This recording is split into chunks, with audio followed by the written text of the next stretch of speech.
Have you ever had a moment that felt like it was meant just for you? You think about someone and the next moment they text. You look for a sign and something related to that happens. And for a second it feels like reality is watching you. Most people ignore this. They call it coincidence. Move on and forget about it. But one man didn't. In the early 1900s, a man called Carl Jung noticed something strange. His patients described moments like these, perfectly timed events that felt too precise to be random. So he gave it a name: synchronicity. Synchronicity is when two events happen with no clear cause, but feel deeply connected, not logically but meaningfully.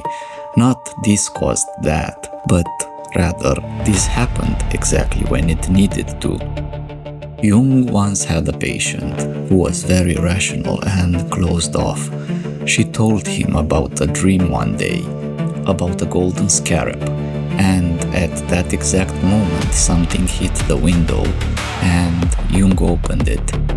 A beetle flew in, not the same species as the one described, but close enough. So he caught it and handed it to her, and in that moment something inside of her broke.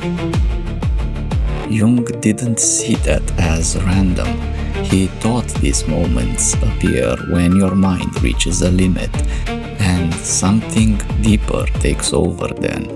Because yes, your brain is built to find patterns, but sometimes the pattern feels like it's finding you. Of course, there's another explanation. Your brain filters reality based on what matters to you. So when something hits emotionally, you start seeing it everywhere, connections that might not actually exist. But Jung didn't stop there.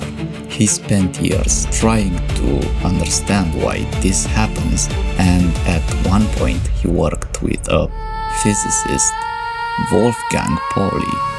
Together they explored a strange possibility that the mind and reality aren't completely separate.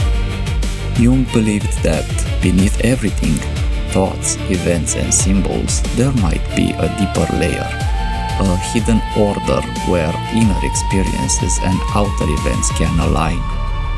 Not through cause and effect, but through meaning. He called it a causal connection.